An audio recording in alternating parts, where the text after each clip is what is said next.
সম্মানিত দর্শক মণ্ডলী, আজ 18 এপ্রিল 2025 রোজ শুক্রবার পবিত্র জুমার নামাজ আদায় করতে পাইকোষা বাজার জামে মসজিদে এসেছিলাম এবং সেখানে জুমার নামাজ আদায় করেছি।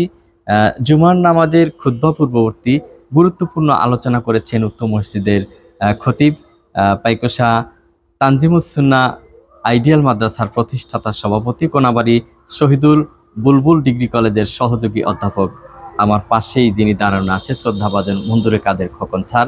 আজকের আলোচনা আমার অত্যন্ত ভালো লেগেছে। সেই মঞ্জুরে কাদের খোকন স্যারের কাছ থেকেই শুনবো আজকের খুতবা পূর্ববর্তী আলোচনার গুরুত্বপূর্ণ কিছু কথা। আমাদের প্রিয় ভাই জনাব আবুল হোসেন গ্রিন, আমি ওনার ফেসবুক পেজে কথা বলার সুযোগ পেয়েছি এবং ওনাকে ধন্যবাদ জানাচ্ছি।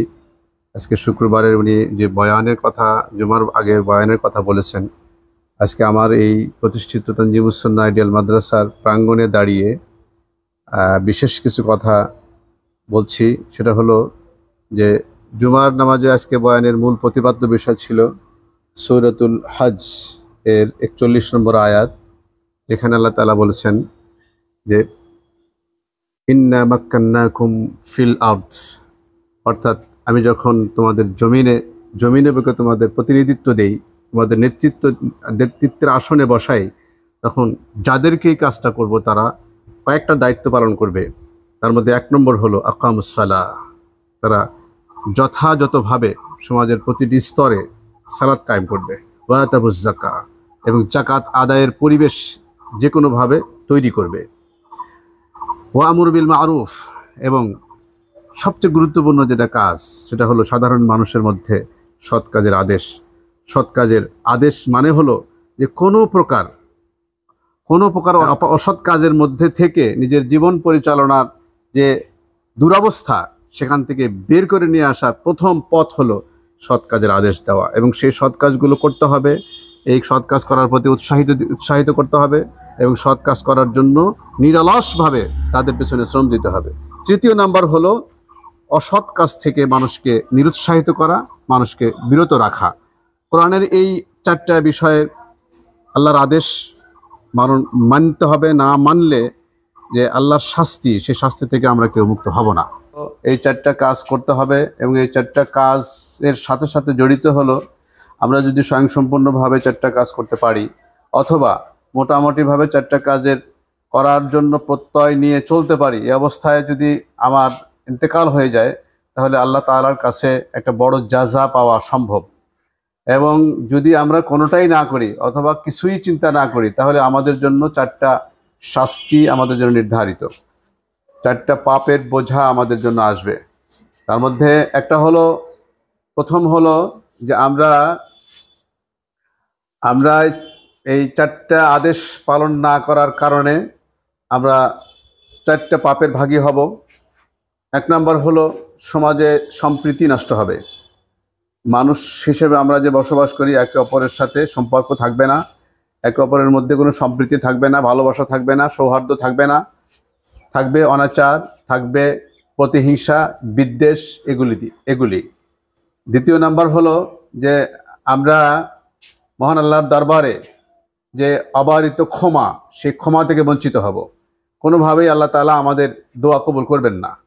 3 নাম্বার হলো যে আমরা যে দুনিয়াতে যে সুযোগ সুবিধা পেয়েছি, আর সেই সুযোগ সুবিধা পেয়ে যদি আল্লাহর দরবারে সেই কৃতজ্ঞতাটুকু প্রকাশ না করি, তাহলে তার জন্য মহান আল্লাহ তাআলা আমাদের যে রাগান্বিত হওয়া, আমাদের প্রতি ক্রোধান্বিত হওয়া, সেগুলো থেকে আমরা মুক্ত হব না। এবং একইভাবে আমরা পাপ না করেও, 4র্থ পর্যায়ে যে জিনিসটা আসছে, সেটা পাপ না করেও আমরা পাপের ভাগী হব। সমাজে অনাচার হচ্ছে, সেগুলো আমাদের ইমানের দায়িত্ব হলো সেগুলোকে প্রতিরোধ করা।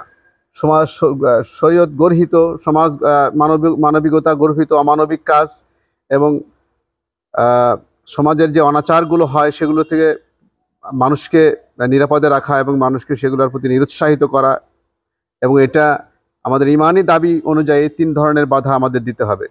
প্রথমত শক্তি প্রয়োগ করে, দ্বিতীয়ত না হয় কথা বলে, তৃতীয়ত না হয় মনে মনে ঘৃণা করে। আমরা যদি 3টার একটাও না করি, তাহলে অবশ্যই এই জন্য আমাদের যে পাপের ভাগীদার, সেটা আমাদের হতে হবে।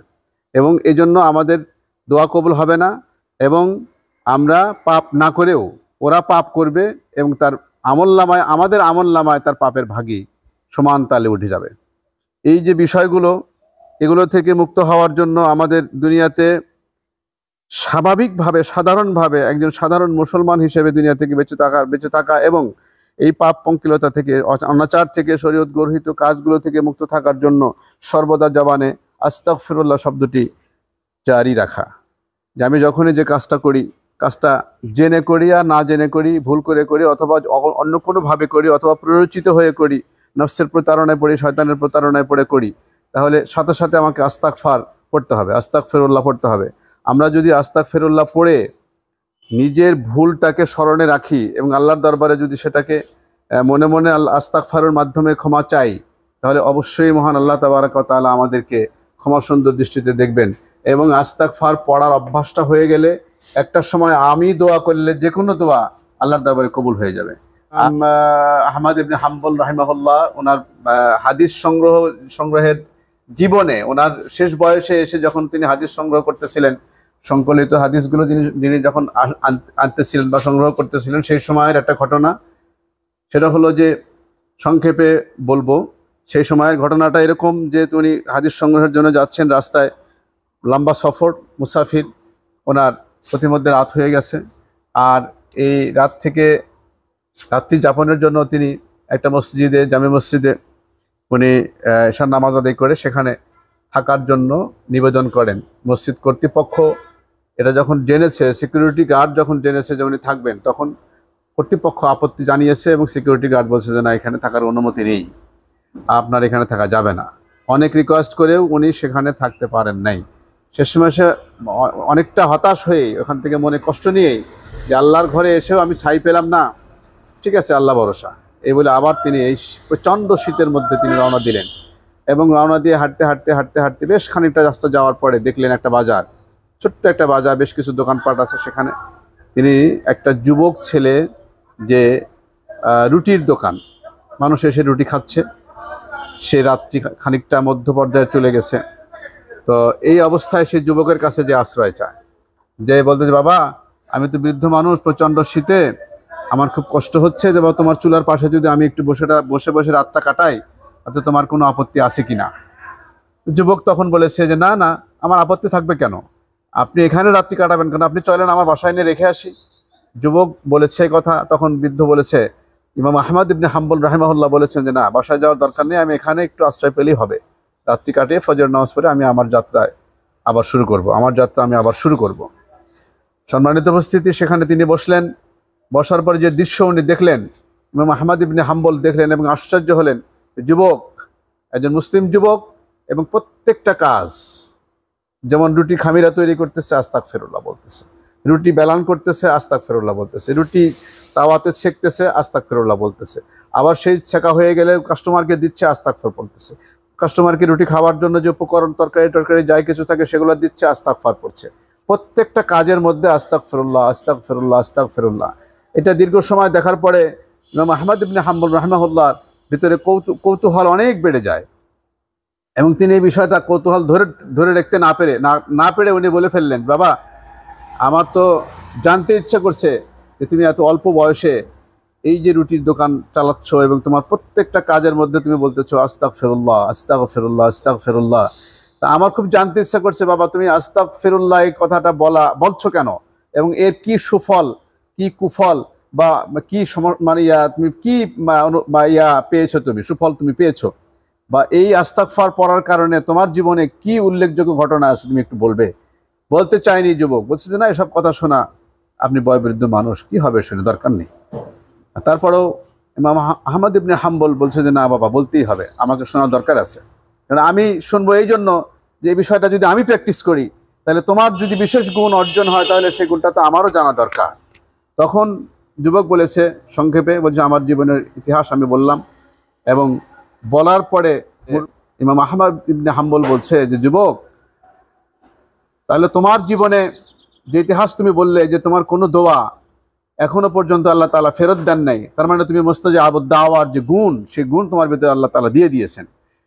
তখন যুবক বলতেছে যে হ্যাঁ, এখন সব দোয়াই আমার কবুল হয়েছে, তবে একটা দোয়া এখনো পর্যন্ত কবুল হয়েছে কিনা আমি জানতে পারিনি, আমি নিশ্চিত হতে পারিনি।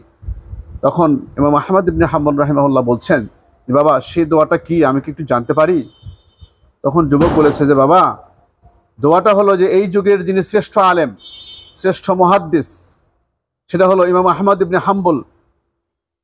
ওনার আমি আল্লাহর কাছে দোয়া করেছি যে আল্লাহ ওনার সাথে সাক্ষাৎ না করে যেন আমার মৃত্যু না হয়, সাক্ষাৎ করার পরে যেন আল্লাহ তুমি আমাকে দুনিয়া থেকে নিয়ে যাও, ওনার সাক্ষাৎটা যেন আমি পাই, অথবা ওনার মৃত্যুর আগে যেন আমার সাথে সাক্ষাৎ হয়।